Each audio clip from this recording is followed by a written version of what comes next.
Did Einstein warn that if bees disappear, we die in 4 years? Pesticides and climate change are killing pollinators worldwide before we understand how important they are. If pollinators are so important, they're disappearing. Fewer flowers, climate change. Many pollinators are losing food and habitat every year. When pollinators struggle, nature struggles too. Everyone talks about honeybees, but they're not the only pollinators. From fluffy bumblebees to beautiful butterflies, nearly 75% of plants depend on them.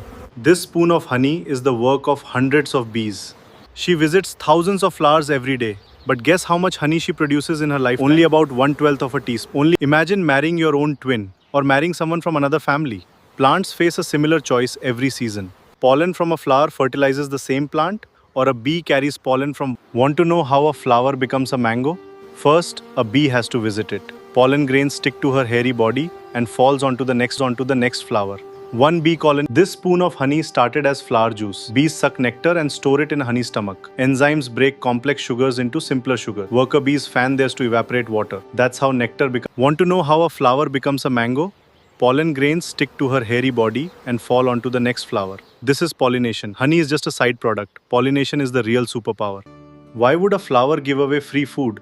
The nectar is a payment. The flower pays the bee with nectar. Just nature's oldest business deal. Wait, why does the plant make fruit in the first place? The seed grows into a new plant. So pollination isn't just making fruit, it's creating the next generation of plants.